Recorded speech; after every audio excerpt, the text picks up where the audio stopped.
அந்த ராம நாம பிரச்சாரத்துக்கு பேஸ் அவரை பத்தி தான் இன்னைக்கு நம்ம பார்க்க போறோம். ஸ்ரீ பகவன் நாம போதேந்திர சரஸ்வதி. அவர்னாலதான் நமக்கு இந்த ராம பிக்ஷை கிடைச்சது. என்ன சிறு பிராயத்துல குழந்தைகளுக்கு எது மனசுல படுறதோ அதுதான் அவளுக்கு பெருசானாலும் நேமமா நிற்குங்கிறதுக்கு அதான் காரணம்.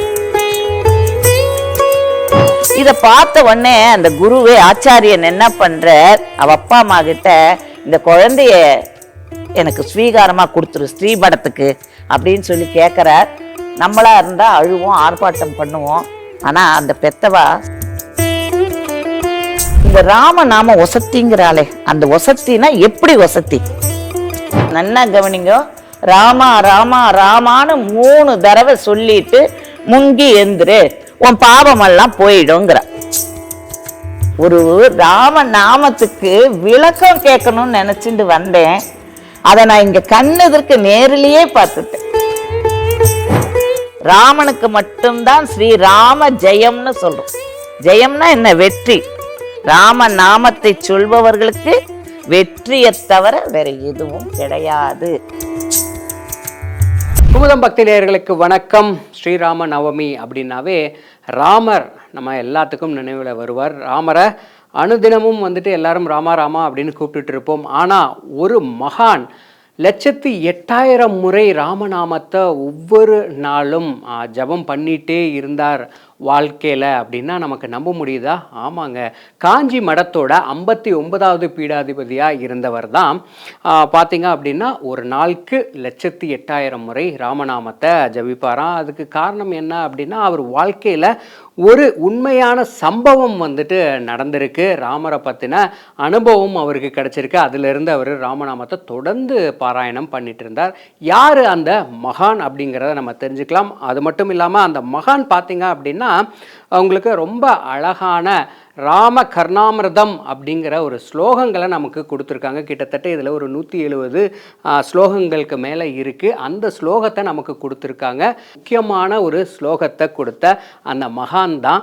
அவர் யார், அவருடைய வாழ்க்கை வரலாறு, அவர் கொடுத்த ஸ்லோகங்கள் இதெல்லாம் பற்றி நமக்கு உஷா மாமே அவங்களுடைய டீம் பஜன் மூலமாகவும் அவருடைய வாழ்க்கை எப்படி இருந்தது அப்படிங்கிறத இப்போ இந்த நிகழ்ச்சியில் நமக்காக சொல்ல இருக்காங்க. கேட்கலாம். சீதா சமேத ராமச்சந்திரமூர்த்திக்கு ஜெய். இந்த வருடம் 2026 ஸ்ரீராம நவமி வருது. இந்த ராம நவமி உற்சவம் எல்லா இடத்துலையும் ஓஹோன்னு பண்ணுவா. சில பேர் ராமநவமிக்கு முன்னால 10 நாள் பண்ணுவா, சில பேர் ராமநவமிக்கு அப்புறம் 10 நாள் பண்ணுவா. அப்படி ஒரு ராமநவமி உற்சவம் கொண்டாட்டமா இருக்கு.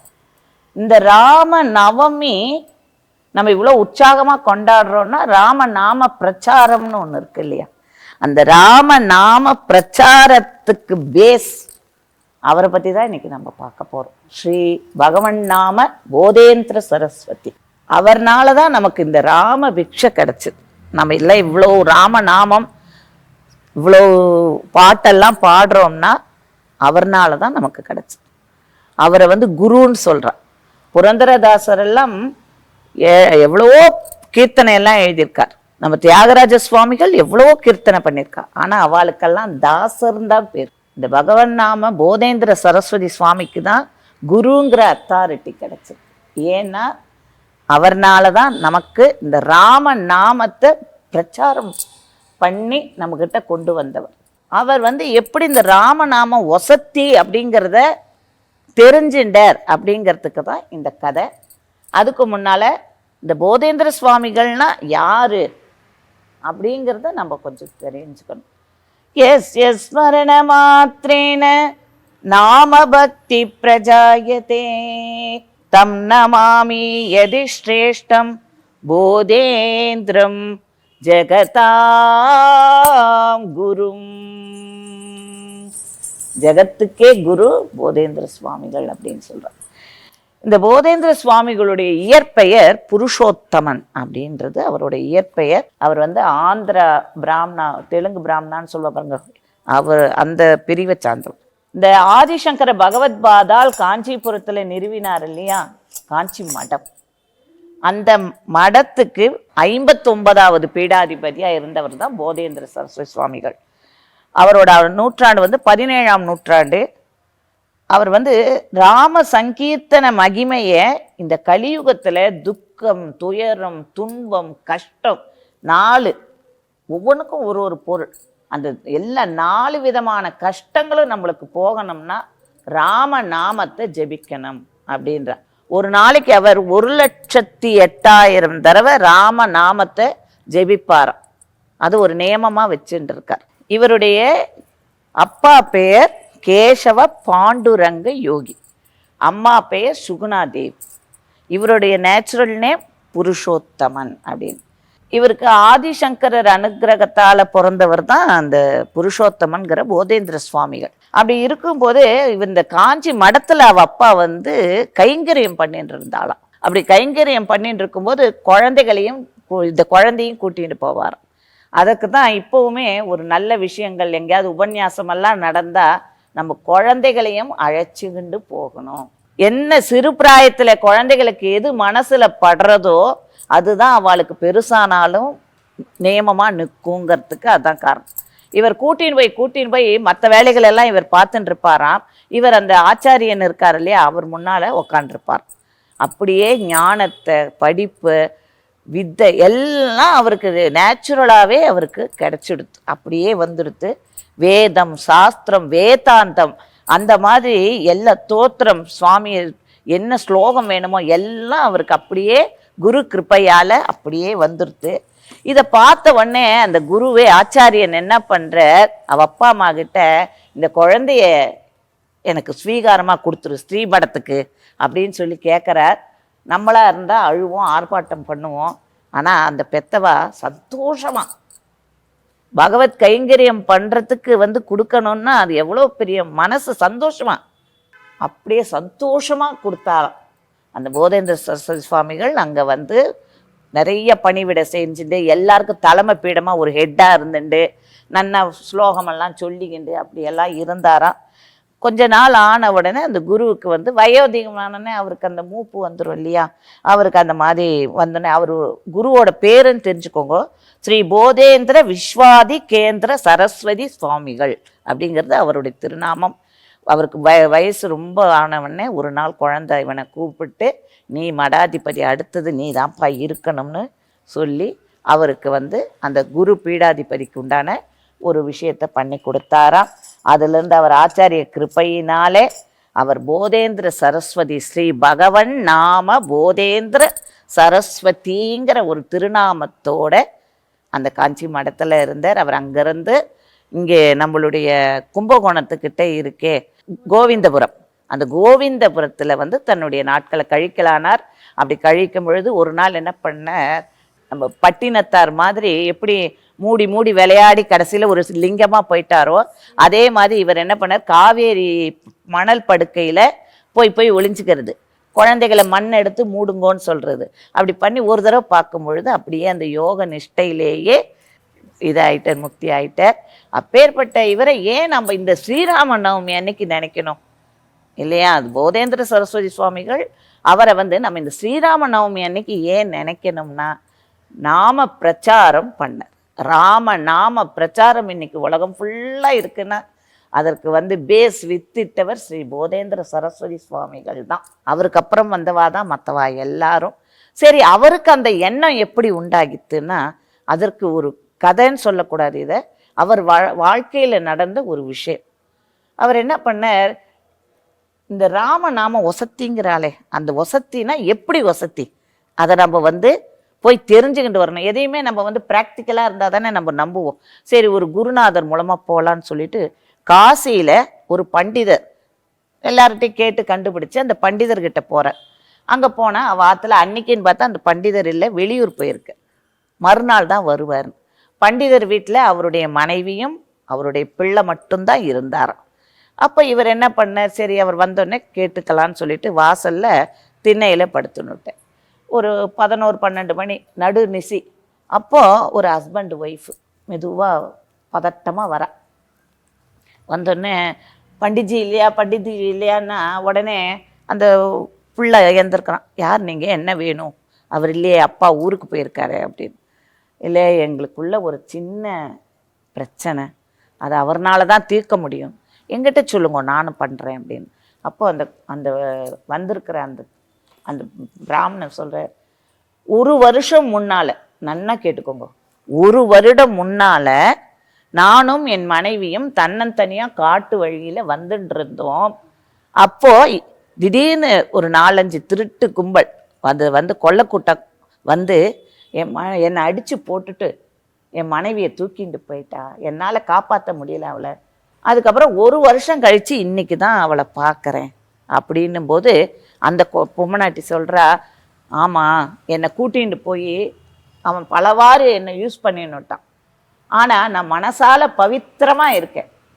இங்கிருந்து எப்படி போனேனோ அப்படியே தான் பவித்திரமாக தான் இருக்கேன். எப்படியோ தப்பிச்சுன்னு வந்துட்டேன். இவரை திரும்பவும் ஏற்றுக்க சொன்னால் இவர் ஊர் உலகத்துக்கு பயப்படுறார் இல்லையா, ஊர் உலகத்துக்கு பயப்படுறார், நான் என்ன பண்ணுறதுன்னு தெரியல அப்படிங்கிறா. அப்போ அவள் பிள்ளை சொல்கிறான், முக்கியமாக கவனிக்க வேண்டியது, அந்த பொன்னாட்டியை கூப்பிட்டு, நீ நாளைக்கு காசியில் கங்கையில் ராமா ராமா ராமான்னு 3 தடவை, நன்னா கவனிங்க, ராமா ராமா ராமான்னு 3 தடவை சொல்லிட்டு முங்கி எழுந்துரு, உன் பாவமெல்லாம் போயிடுங்கிற. ஓடி வந்தாலாம் அவன் அம்மா, பலார்னு ஒரு அறை கொடுத்தாலாம் பிள்ளை.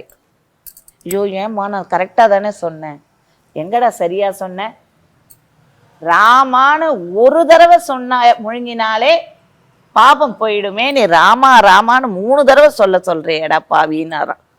உடனே அந்த கணவன் மனைவி மறுநாள் காலையில் ஊர் ஜனமெல்லாம் இருக்கு, அதில் இருந்து அந்த பொம்முனாட்டி என்ன பண்ணா, கை கூப்பிண்டு ராமான்னு சொல்லி அந்த கங்கையில் முழுங்கி இருந்தாலாம். 1 வருஷம் முன்னால அவள் என்ன நகை போட்டிருந்தாலும், 1 வருடம் முன்னால் அந்த காட்டு வழியில் வரும்பொழுது என்ன ஆடை போட்டுருந்தாலோ, என்ன திலகம் இட்டுருந்தாலோ, என்ன கம்மல் போட்டிருந்தாலோ, என்ன வளையல் போட்டிருந்தாலோ, என்ன பூ வச்சுட்டு இருந்தாலோ, அதே ஸ்வரூபத்தோடு அவ எழுந்தாளாம். அவ்வளோதான். அதுக்கு மேலே அவள் பவித்திரத்துக்கு சான்று வேண்டுமா? இதை பார்த்த உடனே போதேந்திர சரஸ்வதி சுவாமிகள் கடகட கடன்னு இந்த கோவிந்தாபுரத்துக்கு வர ஆரம்பிச்சாராம். அப்போ அவர் பிள்ளை கேட்குறான், சுவாமி, அப்பாவை ஏதோ பார்த்துட்டு போறேன்னு சொன்னீங்களே அப்படின்னு. ஒரு ராம நாமத்துக்கு விளக்கம் கேட்கணும்னு நினச்சிட்டு வந்தேன், அதை நான் இங்கே கண்ணெதிர்க்கு நேரிலேயே பார்த்துட்டேன், அந்த நாமத்தோட மகிமையை நேர்லேயே பார்த்துட்டேன். இனிமே எனக்கு எதுக்குப்பா விளக்கம் சொல்லிட்டு அன்னைக்கு பிரதிஜை பண்ணார். ஒரு நாளைக்கு எத்தனை தடவை? 1,08,000 முறை ராம நாமத்தை சொன்னார். தன் அந்திம காலத்தில் கோவிந்தாபுரத்தில் வந்து அவர் ஞான முக்தி அடைஞ்சார். அந்த பௌர்ணமி திதியிலிருந்து மாலைபட்ச அமாவாசை வருது இல்லையா, புரட்டாசி மாதம், அந்த 15 நாளும் இன்றைக்கு வரைக்கும் அங்கே வந்து போதேந்தர் வாழ் ஆராதனைன்னு சொல்லி நிறைய பஜனைகள், ராம பஜனை, ராமரோட பாட்டு, நாம சங்கீர்த்தனம் கோலாகலமாக நடக்கிறது. வாய்ப்பு இருந்தால் ஒரு முறை கண்டிப்பாக அவசியம் போய் தரிசனம் பண்ணிட்டு, அவர் சமாதியை தரிசனம் பண்ணிட்டு அந்த ராம நாமத்தை நாமளும் ஜெபிச்சுட்டு வரலாம். இப்போ இந்த போதேந்திர சரஸ்வதி சுவாமிகளை பற்றி நான் சொன்னேனோ இல்லையோ, அவர் எழுதின ஒசத்தியான ஒரு ஸ்லோகம்தான் ஸ்ரீராம கர்ணாமிர்தம் அப்படிங்கிறது. கர்ணம்னா காது, அமிர்தம், அந்த காதுக்கே அமிர்தமாக இருக்கக்கூடிய ஸ்லோகம்தான் அந்த ஸ்ரீராம கர்ணாமிர்தம்ன்றது. நாம் வந்து கிருஷ்ண கர்ணாமிர்தம் எல்லாம் கேள்விப்பட்டிருப்போம். ராம கர்ணாமிர்தம் அந்த அளவுக்கு பிரசித்தியாக வரல. 175 ஸ்லோகங்களை உடைய இந்த ராம கர்ணாமிர்தம் இனிமைனா அப்படி ஒரு இனிமை. அதில் தான் வதது வதது வாணி, வதது வதது வாணி, ராம ராமேதி நித்யம், வதது வதது வாணி, ராம ராமேதி நித்யம். அதாவது இந்த நாக்குக்கு சொல்லு, நீ வந்து எப்பவும் ராமநாமத்தை ஜபி, ஜபது ஜபது தேகே ராம பாதார விந்தம், எப்போ பாரு ராமனுடைய பாதத்தையே பிடிச்சிக்கோ. இதெல்லாம் நீ பண்ணேன்னா உன் பாவம் ஜென்ம ஜென்மமாக நீ சேர்த்த பாவம் போயிடும். இது ஒரு 4 வரி ஸ்லோகத்துக்கே இவ்வளோ அர்த்தம். அப்போ 175 ஸ்லோகமும் ராமனுடைய பிரதாபத்தை பற்றியும் அவனுடைய கருணை பற்றியும் தான் இருக்கக்கூடிய அந்த ஸ்லோகம். இந்த ராம கருணாமிர்தம் நான் தொடர்ந்து எல்லாருக்கும் நிறைய பேருக்கு ஆன்லைன் கிளாஸ்லேயும் பாராயணம் சொல்லி கொடுத்துட்டு இருக்கேன். யாருக்காவது அதை திரும்பி ராம கருணாமிர்தம் படிக்கணும் அப்படின்ற ஒரு எண்ணம் இருந்தால் எங்களை அணுகவும். இந்த ராம கருணாமிர்தம்ங்கிறது காதுக்கு இனிமையானது, மனசுக்கு ரொம்ப சந்தோஷமாக இருக்குது. எந்த ஒரு ஸ்லோகமும் நீங்கள் படித்தா இவ்வளோ நன்மை வரும் அவ்வளோ நன்மை வரும்னு யோஜனை பண்ணி அந்த ஸ்லோகத்தை படிக்கக்கூடாது. எதை படித்தாலும் பெருமாள் கடவுளுக்கு சமர்ப்பணமாக்கி அந்த திருப்தியோடு நீங்கள் இருக்கணும். அந்த மாதிரி ஒரு ராம கருணாமிர்தத்தை நமக்கு தந்த போதேந்திர சுவாமிகளை இந்த ராம நவமி அன்னைக்கு எல்லாரும் பிரார்த்தனை பண்ணிக்கணும்னு நான் கேட்டுக்கிறேன். ராதே கிருஷ்ணா. ராதே கிருஷ்ணா. புண்ணியநாம் பவித்ரநாம் ராமநாம் ராமநாம். புண்ணியநாம் பவித்ரநாம் ராமநாம் ராமநாம். புண்ணியநாம் பவித்ரநாம் ராமநாம் ராமநாம். புண்ணியநாம் பவித்ரநாம் ராமநாம் ராமநாம். ஹரே கிருஷ்ண ஹரே ராம் அமிர்த நாம் ராமநாம். ஹரே கிருஷ்ண ஹரே ராம் அமிர்த நாம் ராமநாம். ஹரே கிருஷ்ண ஹரே ராம் அமிர்த நாம் ராமநாம். ஹரே கிருஷ்ண ஹரே ராம் அமிர்த நாம் ராமநாம். புண்ணியநாம் பவித்ரநாம் ராமநாம் ராமநாம். புண்ணியநாம் பவித்ரநாம் ராமநாம் ராமநாம். கருண சிந்து சீதாராம் தீனபந்தோ ராதேஷாம். கருண சிந்தோ சீதாராம் தீனபந்தோ ராதேஷாம். கருண சிந்து சீதாராம் தீனபந்தோ ராதேஷாம். கருண சிந்தோ சீதாராம் தீனபந்தோ ராதேஷாம்.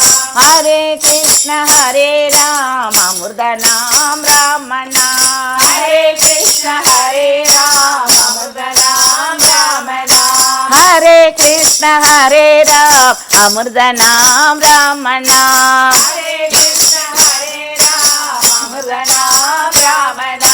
ராம ராம ராம் ராம ராம ராம் ராம ராம ராம ராம ராம ராம ராம். ராம ராம ராம் ராம ராம ராம்.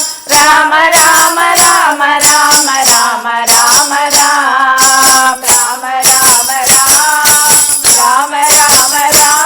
ராம ராம ராம ராம ராம ராம ராம்.